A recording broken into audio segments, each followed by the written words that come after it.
Olá, feliz por estar com vocês. Então, hoje nós vamos conversar com uma profissional muito competente, né? Ela é educadora física por sua formação básica, né? Sua formação de base é educação física, mas ela é rofista também, trabalha com pilates, trabalha com movimento, tá? Ela é terapeuta manual e é terapeuta do movimento. Então nós temos muita coisa em comum, tivemos a sorte de nos encontrar nessas estradas, nas andanças, né, dos estudos, enfim, na nossa profissão. Eu estou falando de Sônia Castro, que é a nossa convidada de hoje, e nós vamos falar sobre o movimento e a dor crônica, né? Como é que o movimento pode nos ajudar a prevenir, né, a solucionar, a ajudar a viver melhor, né, quem tem condições de dor crônica, né? Então a gente vai entender um pouco melhor propostas de movimento. A gente já vem conversando, né, com alguns profissionais falando nesse sentido, valorizando o movimento, pensando não só em tratamento. A gente precisa reconhecer e precisa iniciar com atitudes mais, digamos assim, mais ativas, né? Nós precisamos ser sujeitos mais ativos, né? Menos passivos. Precisamos ser agentes da nossa vida, precisamos buscar alternativas, né, de melhor condições de vida, de trabalho, de movimento, para que o nosso corpo seja cada vez mais saudável, né, cada vez mais solto. Sejam todos bem-vindos, Fernanda, Lenaide, Pedro, um prazer tê-los conosco. Daqui a pouquinho a gente vai, né, conversar com a Sônia sobre isso, tá? Então, se a gente for, na verdade, pensar, né, for fazer uma, digamos assim, uma avaliação, fazer uma reflexão, uma autoavaliação do que é a nossa vida em relação ao movimento, a gente vai perceber que estão ligados intimamente. Opa! O celular pulou aqui. A vida, né? A nossa vida está ligada intimamente com o movimento.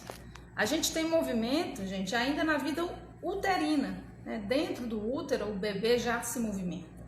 Então, o que é a vida sem o movimento? E aí a gente precisa pensar num bom movimento. Não adianta só a gente ter a ilusão de que eu estou fazendo atividade física, eu estou me exercitando.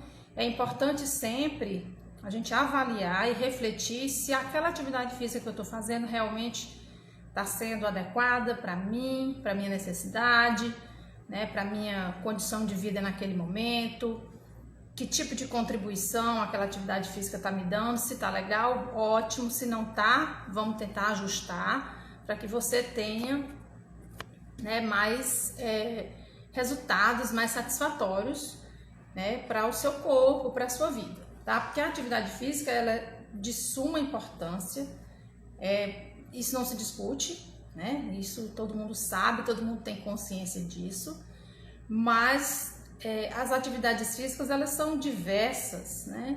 E os corpos, né, as pessoas também são diferentes. Então, às vezes, a atividade que é legal para mim não é legal para você. Tá? Às vezes você não está pronto para aquela atividade, ou então você já está pronto para uma atividade um pouco mais evoluída, mais avançada, né? Então, esse tipo de avaliação é importante que se faça, é importante que você tenha um profissional, né, que possa lhe dar esse suporte, essa orientação, esse direcionamento, tá? Para que você possa realmente estar onde deveria estar naquele momento, né?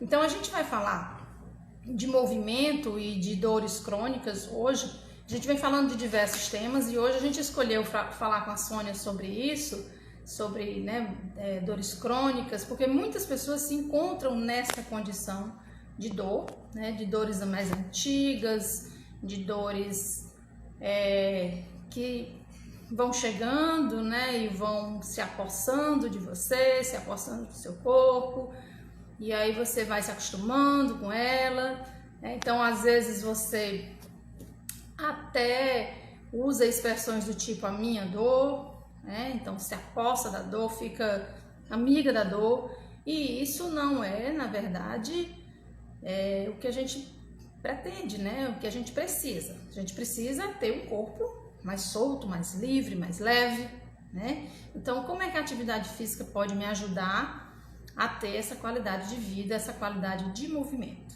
tá? Eu venho questionando com algumas pessoas, já venho me questionando, na verdade, fazendo cada vez mais a reflexão de movimento e exercício, né? Então a gente às vezes faz alguns exercícios que não tem muito movimento, né?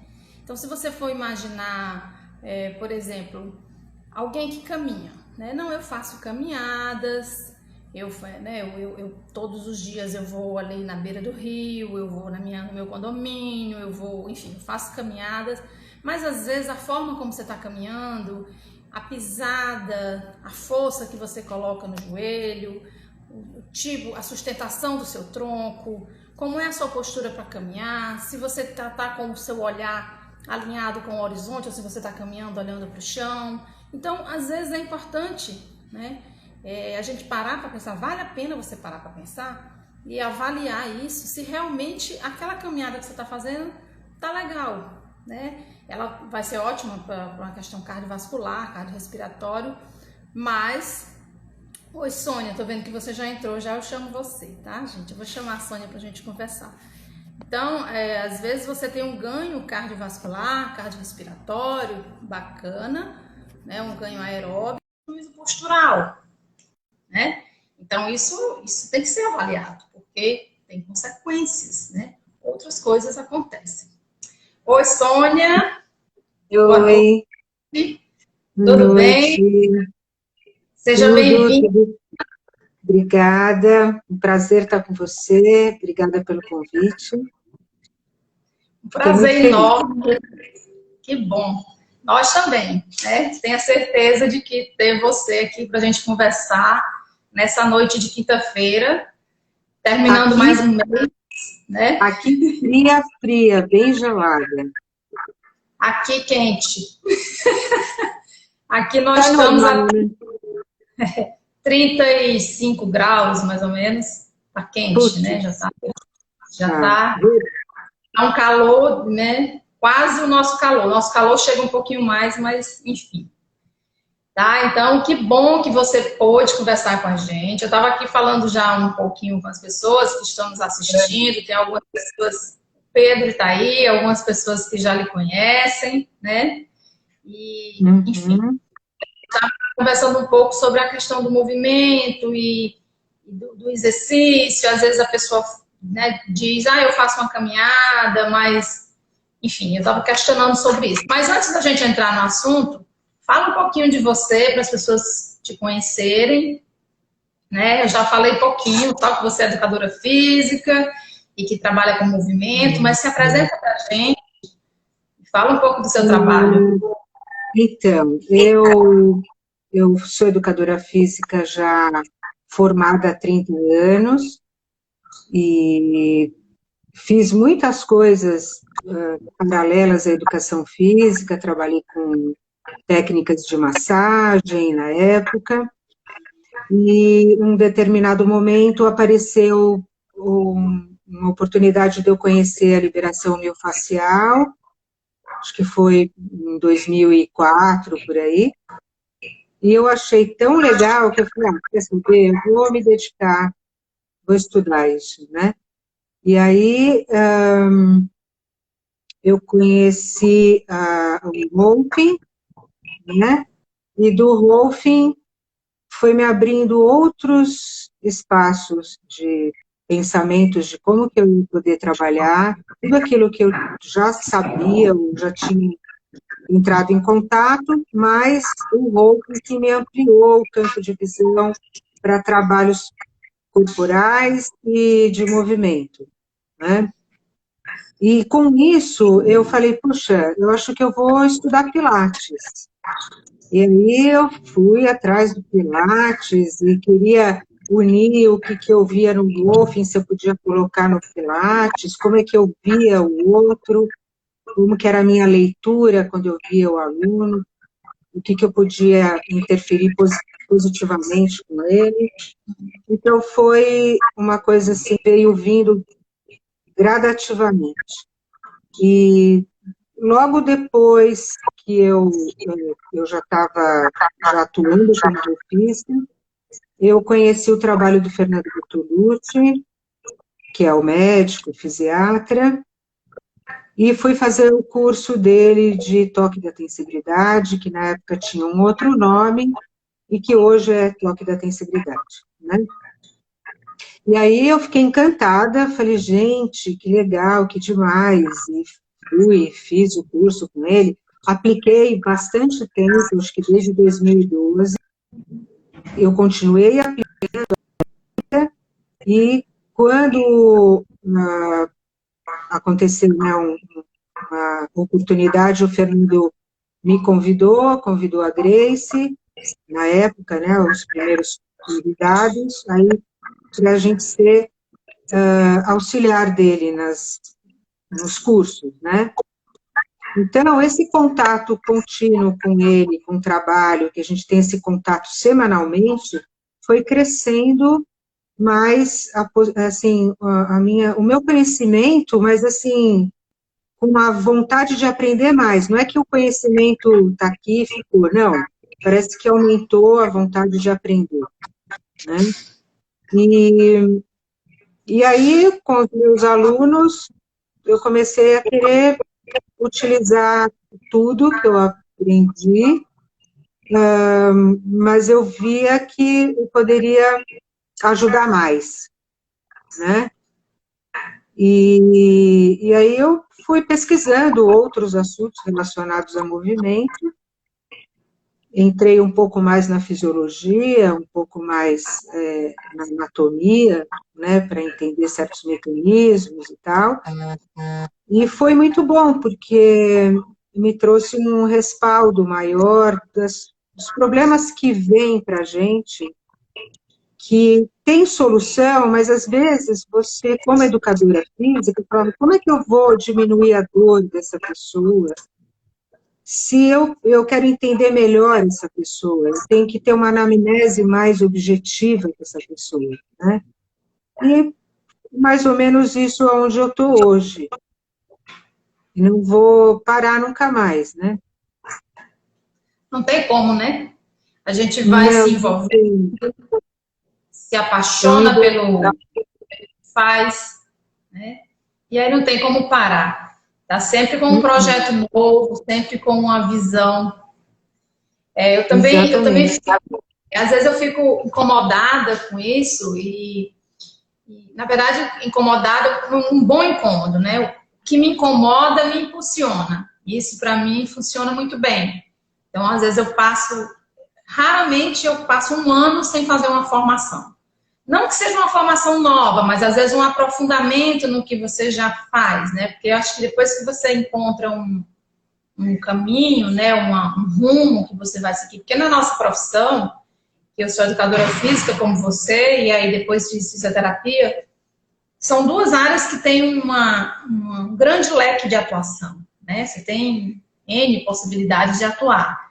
Então, a partir do momento que você se identifica numa linha de trabalho, você quer sempre mais, né? Sempre buscar um pouco mais de recurso, um pouco mais de ferramentas para trabalhar, para entender melhor o seu aluno, porque todo dia chega um caso diferente, porque as pessoas são diferentes, né? Não tem como não ser. Então, todo dia chega um caso desafiador, chega uma inquietação a mais que te faz, né? Isso, buscar, né?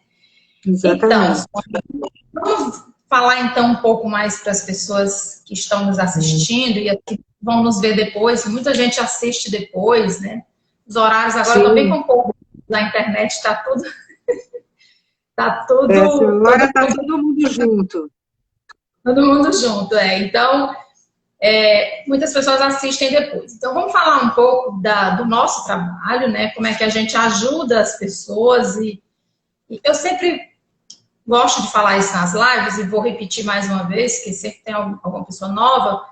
É nosso objetivo com os convidados, com as pessoas que estão aqui, que vêm, né, nos prestigiar, é dar informação, né, dar informação para as pessoas de um modo geral, né. Nós não fazemos lives para profissionais da fisioterapia, para profissionais da educação física. É claro que tem muita gente que é colega que assiste e que legal, mas o nosso interesse é de dar informação, de levar mesmo como utilidade pública, orientar, né, discutir um tema que é comum para as pessoas. Então, eu sempre busco alguma coisa que é frequente, que é comum, que as pessoas às vezes não têm a informação que precisam, né? Então, eu acho que a gente, como profissional, tem a obrigação de nortear isso, de ajudar as pessoas a enxergar um pouco melhor e buscar alternativas, né? Exatamente. Então, essa coisa do movimento e da dor crônica, que tem muito a ver com o que a gente faz, com o nosso trabalho, achei que foi super nossa cara, né? Por isso que eu te chamei para a gente conversar sobre isso, né? Uhum. O que você... Não sei se você concorda comigo, me diz o que você pensa em relação a movimento e a exercício. Eu estava já no início conversando um pouco sobre isso, já tinha introduzido isso com o pessoal, porque eu comecei a me questionar a diferença do que é você fazer exercício e você fazer movimentos. Existe, toda vez que você se movimenta, você está se exercitando, mas nem sempre que você está se exercitando, você faz movimentos. Existem exercícios que são muito mais parados, muito mais, digamos assim, engessados, né, robóticos. Como é que você enxerga isso, Sônia? Essa coisa do movimento e do exercício? Eu acho que a gente foi tendo uma evolução, né, no decorrer desses anos, desde a minha formação, que as pessoas começaram a pensar em outros tipos de movimento. Porque antes, você ia para a academia, fazia os exercícios que todo mundo conhece, os aparelhos, e saía de lá achando que você estava fazendo o melhor para você, né? E, às vezes, nesse meio tempo, como não era um trabalho mais individualizado, ou você queria só ficar forte, enfim, as pessoas não se preocupavam muito com proteção articular, por exemplo, com um trabalho para a saúde, né? Assim, quanto tempo eu posso viver tendo uma boa estrutura física e qualidade de vida e qualidade no movimento, né? Então, como você disse, esses movimentos engessados são movimentos protocolados, quer dizer, você vai trabalhar tantas séries de um trabalho de bíceps, ou um trabalho de tríceps, sei lá o que for, e você sai da academia ou do lugar onde você fez a atividade e fala, nossa, hoje eu me exercitei mesmo. Ok, você teve uma variação de frequência cardíaca, você suou efetivamente, mas será que você aprendeu aquele movimento para você? Ele faz parte de você, né?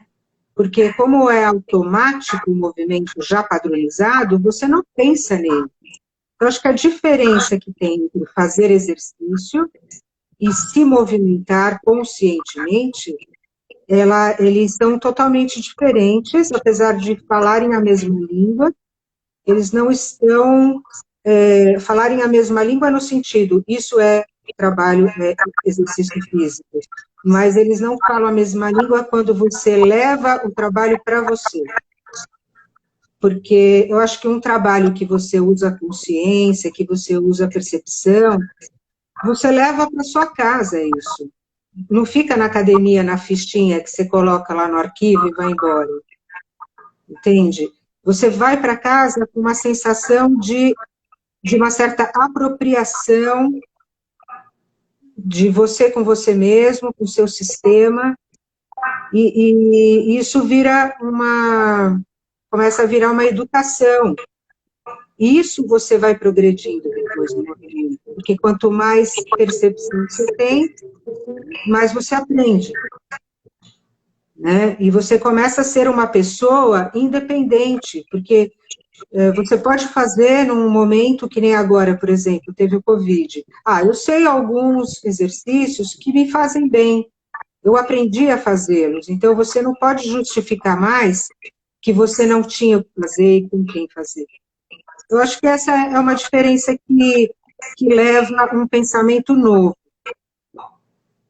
né? Cada vez eu acho que as pessoas estão buscando esse tipo de intenção para ela mesma, entende? Sim. Eu vou me usar como exemplo. Eu entrei na educação física, por exemplo, tenho 28 anos de educadora física, né? E depois de 10 anos eu fui fazer fisioterapia. Depois de 10 anos de formada, eu fui fazer fisioterapia. Então, quando eu entrei na educação física, eu entrei não pelo movimento, eu entrei pelo esporte, né? Eu jogava voleibol e toda a vida gostei enfim, de esporte. O que me chamou para ser profissional de educação física não foi o movimento, não foi. Apesar de eu gostar de me movimentar muito, né? Sempre dancei, sempre brinquei, sempre subi em muro, sempre fui uma menina criada de um interior, né? Que tinha aquelas brincadeiras que, mesmo hoje no interior, não existem mais. Mas eu fui aquela criança muito ativa, né? De tomar banho de chuva e tudo mais. Então, eu entrei na educação física pelo esporte. Quando eu conheci o método Pilates, eu vi uma coisa completamente diferente e comecei a enxergar, comecei a ter uma visão de consciência corporal totalmente diferente. Na verdade, nova, para mim era tudo muito novo. E aquilo me seduziu, né? Realmente me seduziu. Comecei a entender melhor o corpo e aí fui em busca, né? Foi a época que eu também comecei o curso de fisioterapia. Enfim, tudo meio que casou legal nesse momento. Mas a gente ainda tinha muito uma visão de recuperação de lesão, né? Não pelo Pilates em si, mas o Pilates é uma complementação que ainda hoje é o que eu defendo e às vezes as pessoas até me interpretam mal, porque eu não trato o Pilates, eu não uso o Pilates, vamos dizer assim, não utilizo, né? Não lanço mão do Pilates para fazer tratamento de lesão. Né? Tratamento de lesão a gente trata no consultório. No Pilates é atividade, é movimento, que você vai dar uma continuação, enfim. Algumas pessoas me crucificam, enfim. Não, né? Mas eu não vejo, nunca usei, né, o recurso do Pilates para tratar a lesão. Mas ainda existia muito essa coisa de quem vai para o Pilates, e ainda existe, né? Pelo menos aqui na nossa realidade. Quem vai para o Pilates é quem está com problema, é quem tem uma lesão, porque não pode fazer outra atividade, porque o médico proibiu e você só pode fazer se for Pilates. Então tem uma cara de gente idoso, de pessoas doentes, né? Vozinha, qual exercício que a vozinha pode fazer? Pilates, né? Então aí tem aquela cara. Tem uma outra cara do Pilates, que é uma cara mais nova, que é uma coisa mais desafiadora, mais equilibrada, mais suspensa, mas que é também uma outra linha que eu não utilizo, porque não é também o meu perfil, mas existe, né? Então, assim, na minha opinião, as informações, elas são muito controversas, desencontradas, insuficientes, né? Eu vejo o Pilates como um movimento. E como um movimento que pode, sim, prevenir, que pode ajudar a recuperar e a tratar, ajudar a tratar as dores crônicas, por exemplo, que é o nosso assunto de hoje, né? Lógico que não somente com Pilates, mas é uma ferramenta importante, porque exatamente isso que você colocou é um movimento mais consciente, você utiliza o corpo de maneira variada, multidireções, né? Esses movimentos de rotação, movimentos de inclinação, você oferece para o seu corpo a possibilidade de se movimentar de forma diferente do que a gente está acostumado a se movimentar. Que, na verdade, é a maneira como a gente vive, né? Como é o nosso movimento, Sônia? Não é multidirecional? Sim, a gente existe por isso. como ser Se o nosso humano, né? se o nosso movimento humano, pela natureza, ele é multidirecional, gente, é multidirecional no sentido, olha só, se você vai pegar alguma coisa no armário que está atrás, vou dar o exemplo do carro, que eu gosto de dar muito exemplo do carro, que eu acho que todo mundo se enxerga nele. Você está que sua bolsa está no banco de trás, ou tem um documento no banco atrás, no banco de trás do seu carro. Então você vai ter que se virar para pegar essa bolsa. Então você faz uma extensão na sua coluna, você faz uma rotação, você abre o braço, você se vira, você faz um monte de gesto combinado para pegar aquele objeto que está atrás de você. E quantas vezes, quantas situações a gente não conhece de pessoas que fizeram isso e travaram a coluna? Ela Sim. vai e não volta. Ou seja, é um movimento humano natural, que deveria ser natural, que a gente faz naturalmente, mas a gente não prepara o corpo para fazer esse movimento. A gente vai para a academia, ou vai fazer corrida, ou vai andar de bicicleta, ou vai fazer qualquer outra coisa, jogar voleibol, como eu jogava, e se diz praticante de atividade física. Não, mas eu faço atividade física. Mas você não prepara o seu corpo para executar as ações do dia a dia. E aí as dores começam a se aproximar. É Cada isso, vez Sônia? mais. Ou eu tô...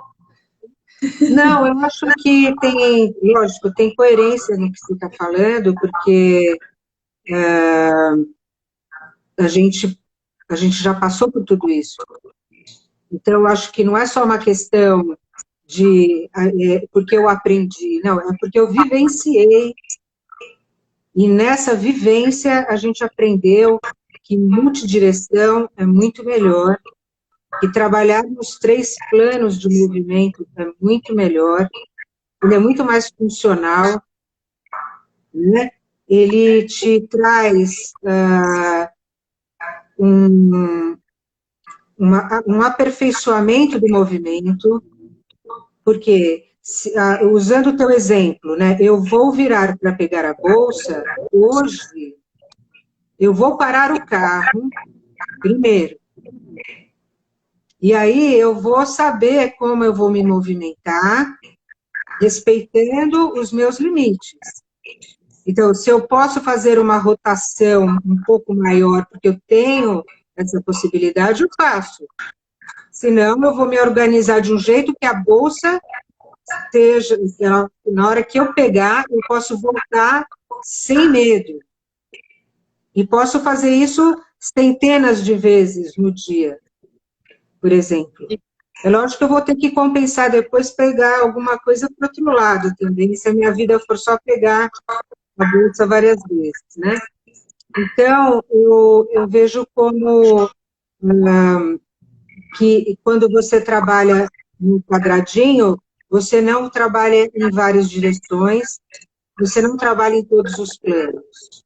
Quando você entra no movimento, por exemplo, do Pilates, ele é uma proposta de trabalho que você cria movimentos que você pode estar usando várias direções, em vários planos, com uma coerência, né? A tendência da pessoa é não se machucar num trabalho de Pilates, quando ele é feito uma certa organização, e a pessoa vai sair muito melhor do que quando ela entrou. Ela pode até sair cansada, porque também não é tão simples assim, porque você tem que pensar. Isso que eu acho muito legal. Eu brinco até com as minhas alunas, porque a faixa etária que eu dou aula é de 50 para cima, né? E aí eu falo, olha, Alzheimer ninguém vai ter, porque você tem que pensar durante todo o processo de aula, né? Você não fica olhando no espelho, fazendo movimento, pensando, você pensa no movimento. Então, esse processo todo, eu acho que ele até facilita você esquecer dos seus problemas. Pelo menos naquele momento, você não tem como pensar. Então, ele é altamente saudável, né? O correr, eu sou a favor da corrida, eu sou a favor dos outros esportes, super a favor. Mas eu acho que se a pessoa tiver a oportunidade de conhecer movimentos que vão levar mais segurança para ela, ela vai correr com muito mais facilidade, ela vai jogar com muito mais facilidade. Eu sempre sugiro essa combinação, né? Ah, eu faço atividade tal. Ótimo, maravilha. Também não condeno nenhum tipo de atividade. Eu acho que só existem atividades que... Existem diversos tipos de atividades. Existem atividades que você pode fazer e outras que você não pode fazer. Isso aí é de cada um. E essa avaliação tem que ser uma coisa muito, né, direcionada e tudo. Mas, mesmo para quem corre, para quem faz a musculação, é importante fazer um trabalho paralelo para que você trabalhe melhor o corpo, você tenha qualidade no seu movimento, né? Porque, por exemplo, a musculação, não poderia nem falar mal da musculação, né? Jamais falaria, até porque é uma coisa. Eu fui uma das primeiras mulheres a trabalhar com musculação aqui em Teresina, então trabalho muitos anos, né? Hoje eu não trabalho mais, mas fui aí das pioneiras, tive coragem de entrar no meio dos, né? Só tinha professores, e eu, estudante de educação física, apareceu a oportunidade e eu fui para trabalhar em academia com musculação. Né? Fiz muita musculação também. Então, assim, é importante, tem resultados, né? O trabalho da musculação de hipertrofia, enfim, tem ganhos que só a musculação vai trazer. Mas o que a gente está questionando aqui, pessoal, que a gente está, na verdade, levantando esse olhar, né? Que eu queria que vocês enxergassem o movimento de forma diferente, né? Aqui ninguém está condenando nada, mas nós estamos fazendo um convite a uma reflexão de que tipo de movimento você está fazendo e se está adequado para você, e se está suficiente, porque você pode sim fazer sua corrida, pedalar, fazer sua musculação e fazer um outro movimento, né, uma outra atividade que te dê mais amplitude de movimento, que te dê um corpo mais leve, um corpo mais solto, né? Articulações que não deem problemas, ou que pelo menos minimize, porque a gente vai envelhecer, claro, todo mundo vai ter uma hora ou outra uma queixa de ombro, de coluna, mas a gente precisa minimizar os danos, né? E como é que a gente faz isso? A prevenção, o bom senso, né? Ser comedido, ter um bom acompanhamento, porque, assim, muitas dores, e aí falando da dor crônica, a dor crônica, o que é uma dor crônica? É uma dor, digamos assim, um pouco mais antiga. Mas tudo que hoje é um pouco mais antigo já foi novo. Então ela já foi uma dor nova, não é verdade? Que ficou crônica. Sim. Então ela era novinha e a gente não ligou, não deu ouvidos para ela e ela foi ficando dona daquele joelho. Não é assim? Foi ficando dona daquela coluna. Então muitas pessoas têm dores por falta de movimento. É claro que existem as lesões, os problemas mais graves, né, que realmente são mais pontuais. Mas, de um modo geral, se você for avaliar a população, as queixas de dores, elas estão muito relacionadas com a falta de movimento ou com um exercício insuficiente, inadequado. É verdade? Eu não tenho dados estatísticos disso, mas a gente tem vivência, a gente tem relatos, né, de pessoas que começam a se movimentar e ficam super bem, como você colocou, sai da aula de pilates, né, bem. Se sentindo bem, né?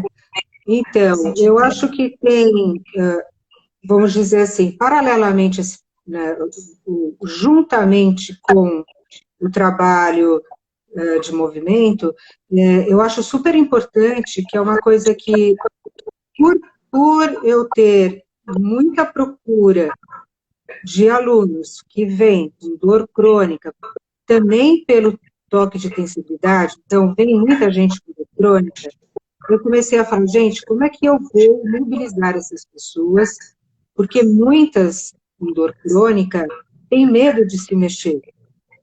Sim. Acham que o movimento vai levar a dor de novo. E a dor naquele local que a pessoa já sofreu. Né? Então, fica uma memória da dor que é muito desagradável para a pessoa. Então, eu falava, de que forma que eu vou poder ajudar essa pessoa, né? E, então, com esse tempo, assim, eu comecei a ver que, no início, assim, o mais importante é você conhecer a pessoa nos hábitos dela, né? Quer dizer, o que ela faz, como ela faz o movimento, como que ela trabalha, né? Qual que é a rotina dela? Isso vai ajudar ela a começar a criar uma estratégia melhor para poder conviver nos outros dias que ela não esteja com você. Sim. E isso vai ser um progresso para ela, porque ela vai estar alimentando uma nova maneira de ver a postura dela, uma nova maneira dela perceber o corpo dela, né? Então, isso para mim começou a ficar meio que, se eu não souber exatamente da pessoa, eu não vou saber trabalhar com nada.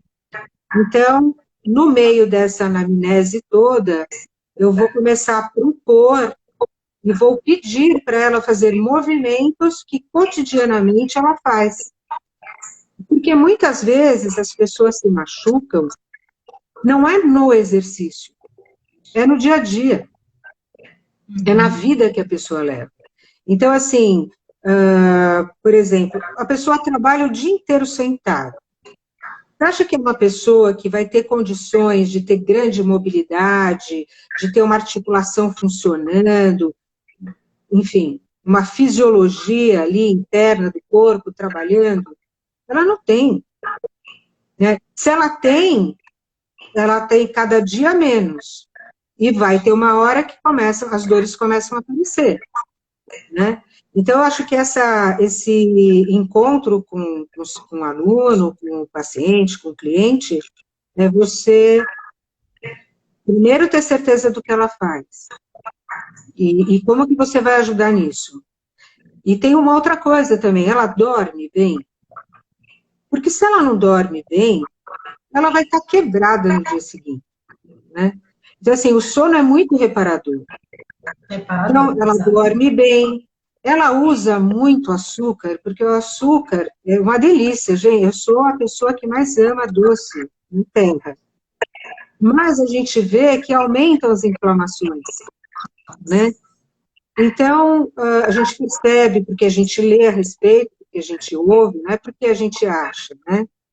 Sim. Então, isso já é meio caminho andado, no meu ponto de vista, para o processo da dor crônica começar a ir embora. Naturalmente, vamos dizer, né? E aí, eu vou começar a pesquisar e vou analisar como ela se movimenta, né? Se ela tem um movimento mais, com predominância mais de um joelho que vai mais para dentro, se ela tem uma predominância de virar o pé enquanto ela faz o movimento. Então, aonde é que aquilo me chama mais atenção e posso, aos poucos, ir correlacionando o que pode ter levado ela a chegar onde ela chegou, né? Eu tenho uma amiga e professora que eu adoro, a Raquel, e ela falou uma vez para mim que eu acho isso que é uma coisa que é importante. A dor, quando aparece, a lesão, quando aparece, ela já é a ponta do iceberg. Entende? Então, muitas vezes tem um histórico por trás disso.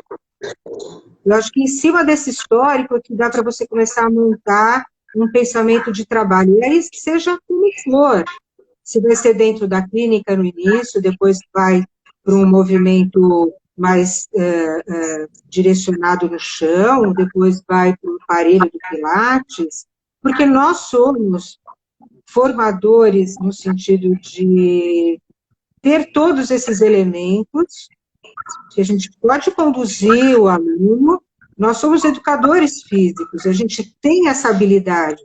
Você não precisa de uma técnica específica para aquilo realmente funcionar. Tudo funciona quando é bem feito, quando tem uma estratégia que funcione, né? Então, eu comecei a perceber que isso traz efeito positivo. Entende? depois eu começo a pensar no movimento. Né? Conhecer o aluno é fundamental para você poder traçar e até porque assim, você constrói o movimento, né, dentro da possibilidade do aluno. Você, enquanto educador, enquanto condutor, digamos assim, não vou dizer nem condutor, porque na verdade a gente não conduz, a gente ajuda a pessoa a encontrar o seu movimento, né? Então o Pilates, e aqui, gente, a gente não está aqui vendendo Pilates, não é isso. A gente está falando de Pilates porque é uma área que a Sônia trabalha e eu também trabalho, mas a gente está falando de um modo geral de movimento consciente, né? E aí, por acaso, o Pilates é o nosso instrumento para isso, né? Então, assim, quando você precisa conhecer o aluno, né? Todo profissional, todo bom profissional, ele precisa ter, né, aquele contato, e esse contato, gente, esse conhecimento não é na hora que você conhece, não é uma vez, não, é diariamente. Você vai a cada dia, a cada encontro com o seu cliente, com o seu aluno, você vai conhecendo um pouco mais, você vai identificando um pouco mais, né, da necessidade dele, do padrão dele. Quebrar padrão é uma coisa muito difícil mesmo, né? Então, a gente, enquanto profissional, está ali para dar o suporte para o aluno. Você constrói um movimento que seja possível para ele fazer. Então, vamos imaginar aqui, quem faz Pilates, que conhece os aparelhos de Pilates, quem não conhece também, vou descrever um pouco, para vocês terem uma ideia. Existem alguns movimentos em que você tem amplitudes muito grandes, nível de dificuldade muito grande. Se você for, aqui eu acredito que todo mundo já viu um exercício de Pilates, pelo menos na internet. Então, você vai lá ver um vídeo e às vezes a pessoa diz, Deus do céu, eu nunca vou conseguir fazer isso na minha vida. Então, às vezes a pessoa nem vai num estúdio de Pilates, nem tenta, não faz uma aula experimental, porque viu alguma coisa ou fez uma aula experimental uma vez na vida e achou dificílimo. Não, eu não faço aquilo jamais. Mas, na verdade, o movimento do Pilates, ele é capaz, é possível que você construa o movimento. Então, você desconstrói o movimento e constrói a partir da possibilidade, né? Dependendo da possibilidade de cada aluno, de cada cliente. Isso que é muito legal, porque você tem como fazer esse progresso, né? Você vai evoluindo. Tudo na vida é um processo, gente. Ninguém faz nada, né? Você vira de um lado para o outro, que eu costumo dizer, no bife é que você faz assim, né? Bife, põe de um lado, vira para o outro, pronto. Mas na vida não é assim, tudo é um processo. Não é um simples mudar, fez assim, agora faz assado, não. O próprio corpo tem facilidades.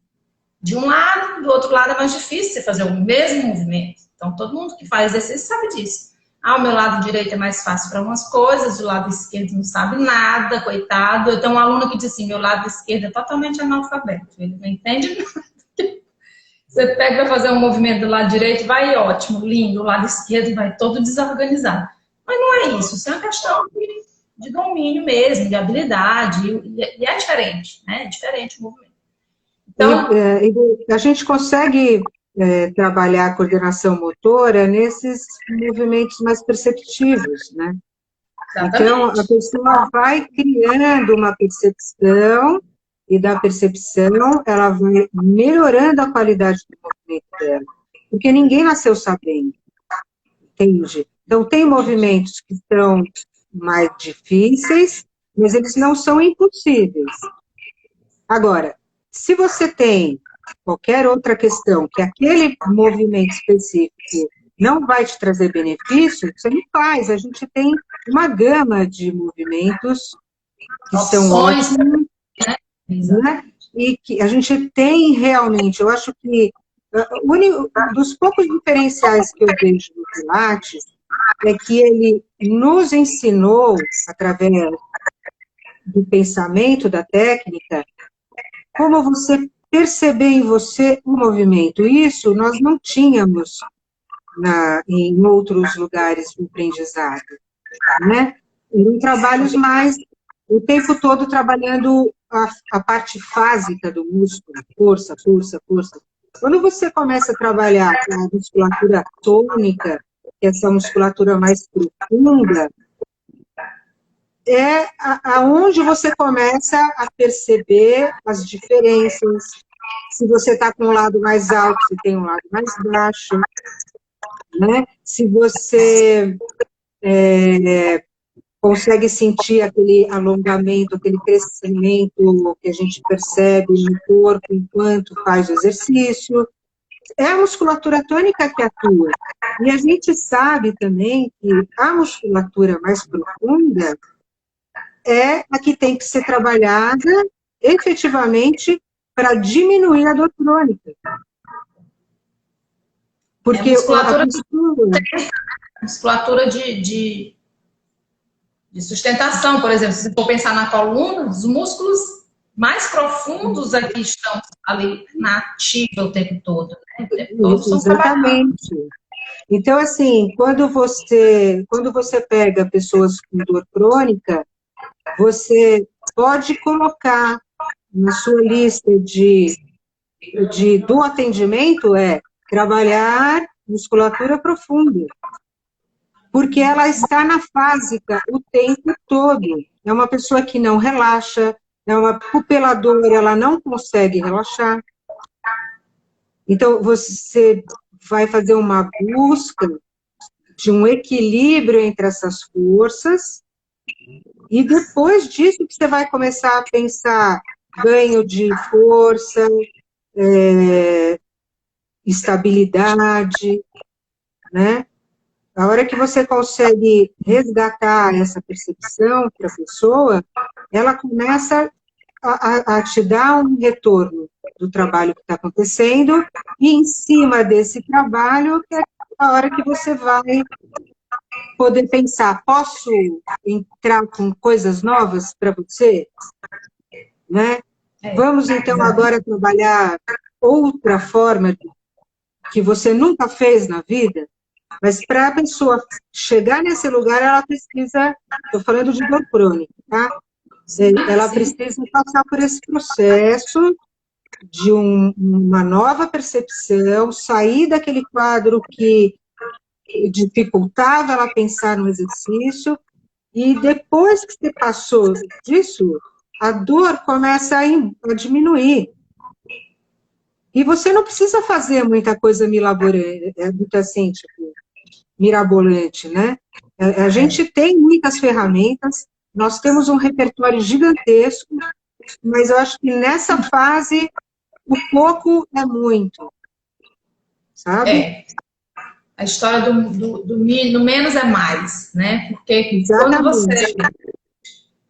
eu acredito que a pessoa que mais tem que conhecer o corpo é ela mesma, né? E a gente não conhece, Às vezes a gente até negligencia algumas regiões, algumas estruturas. Eu costumo dizer que o dedinho mínimo do pé esquerdo é esquecido. Só lembra dele se bater no canto da mesa, que você vai passando na sua sala, machucou o dedinho, aí você lembra que tem o dedo mínimo do pé esquerdo. A gente não tem o hábito, culturalmente, né? Nós não temos consciência corporal, nós não nos observamos, nós não nos permitimos. Então, acho que o movimento consciente, ele traz essa proposta de reconhecimento, de autoconhecimento, né? O estudo da fáscia hoje também nos traz uma ferramenta muito legal, porque a gente faz movimentos mais elásticos, movimentos mais... onde você sente que você realmente trabalha uma coisa. O aluno consegue sentir melhor, Sônia, né? Que trabalha uma coisa mais profunda. A gente sabe que está trabalhando, mas às vezes o aluno não percebe. Então, com os movimentos, e hoje com o discurso, digamos assim, com os argumentos, né, da fáscia, a gente consegue fazer com que o aluno entenda, enxergue e perceba melhor o movimento no corpo dele, e não fica uma coisa automática.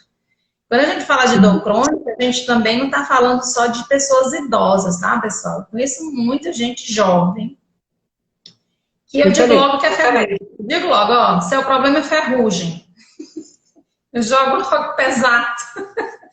E também quebra um pouco o gelo, né? Olha, você não tem, a pessoa chega para mim cheia de dor, não sei o que, tal. olha, você não tem grandes problemas, seu problema é ferrugem, então vamos mexer esse corpo, vamos fazer uma coisa diferente, vamos sair do seu padrão, ou então vamos incrementar, vamos complementar. E seu corpo está precisando de... Você tem que visitar áreas novas do seu corpo. Você tem que mapear melhor o seu corpo. Ah, eu não vou fazer um movimento de quadril porque dói a minha lombar. Dói porque você não está mexendo, ou você está mexendo de maneira ruim. Não está legal esse movimento, né? A qualidade do seu movimento, você tem que questionar, porque se você não teve exceto alguém que caiu, um trauma recente, uma coisa, eu tô com um problema no meu joelho porque eu bati o joelho no chão. É uma coisa. Mas o meu joelho tá doendo, o meu, sei lá, tô dando um exemplo de joelho, como tô dando de coluna, à toa, tá? Mas tem que pensar, gente. E a medicação não pode ser a primeira opção, ou a única opção. Às vezes é até a primeira, né? Dependendo do tamanho da dor, dependendo do profissional que ele procurou, a medicação vai ser a primeira. Também não estou aqui condenando medicação, mas eu só acho que é nossa missão, nossa obrigação conversar com as pessoas para dizer que existem outras formas, outras alternativas, né, outras ferramentas para que a gente busque solucionar esses problemas, ou evitar, né, esses problemas, que é problema de dor crônica. Exatamente. Tem uma coisa que eu acho que a gente... a Bonnie está dizendo aqui, sair da zona de conforto. Exatamente, sair da zona de conforto. Exatamente. Tá certo, a Vânia. O que eu acho também, o que eu ia falar? Fugiu. Olha só. Desculpa. Não, é que eu ia falar um pensamento que tem coerência com o que você estava falando. Lembrei. É assim, a nossa área de profissão é uma área que, se nós nos unirmos, então, várias especialidades, então, você ter a relação com o médico, você ter a relação com o fisioterapeuta, você ter a relação, se necessário for, a gente não sabe, se é uma dor mais psicossomática, enfim, você poder ter esse amplo, esse leque, um ajudando o outro naquele indivíduo, o resultado dele vai ser grandioso. Então, a gente também sabe a hora que não é você sozinha que vai dar conta daquilo. Né? Tem uma parte que é do aluno, que eu acho que é a maior parte, que vai depender dele, porque 1 hora ou 2 horas naquela semana, eles não têm o efeito das 24 horas que a pessoa vive. Então, ela tem uma participação grande com a gente, como se fosse um contrato ali, olha, eu vou fazer a minha parte para poder ajudar no seu trabalho e você vice-versa, né? E quando a gente percebe que está além, principalmente dor crônica, que são dores que às vezes elas não têm um fundamento na estrutura, ela pode estar ligada a outras sensações, as outras emoções, e não cabe a gente querer desvendar. Então, assim, o trabalho funciona do movimento, mas às vezes a gente precisa dos nossos amigos, que é isso que eu acho legal, na nossa área da saúde, a gente poder contar com outros, porque é o resultado que importa, né? Na verdade, é fundamental, né? Às vezes, nem sempre a gente consegue essa interação com muitos profissionais, mas um profissional, ou às vezes você consegue fisioterapeuta e educador físico, às vezes o fisioterapeuta o médico, do educador físico o médico já é um pouco mais distante, mas também acontece. Então, se a gente conseguisse ter a equipe multiprofissional, seria excelente.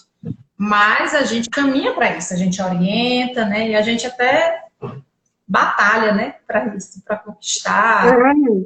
Eu acho que o que a gente está fazendo hoje, nessa live, eu acho que o Covid, ele trouxe para a gente uma união grande das pessoas que trabalham com o corpo, sabe? eu, nesse período, estou aprendendo com um monte de gente.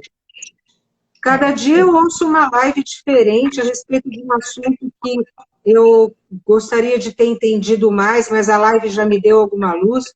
Então, eu acho que está sendo muito legal e está sendo um aprendizado, porque você vê que você não está sozinha, que você também tem a vontade de cuidar do outro, né? E isso faz com que esse mundo do movimento ele tenha mais sucesso. Com certeza. Eu achei muito interessante esse recurso do Instagram, por exemplo, que é esse veículo que a gente está usando, e aí nesse período de pandemia, como você está colocando, isso veio muito forte, essa conversa que nós estamos tendo, né, que poderia ser uma conversa de duas pessoas, ou de um grupo menor, de profissionais, né, você tem aí a possibilidade de várias pessoas ouvir uma conversa, como você disse, ó, eu estou assistindo lives de muitas pessoas, então assim, às vezes um assunto, nossa, você tem a oportunidade de compartilhar, de participar daquele assunto que às vezes era discutido em portas fechadas, mas não por mero, né, ocasião, né? Agora com a internet tem a possibilidade de ficar público isso, né? Fica gravado, então assim, é uma informação que pode ser compartilhada, que deve ser compartilhada, o conhecimento tem que ser compartilhado, né? E é importante que as pessoas também saibam, principalmente as pessoas que a gente cuida, né, que a gente trabalha, o nosso cliente, saiba que a gente está sempre estudando, que a gente está sempre questionando, que ele é o nosso motivo, né, de vida mesmo.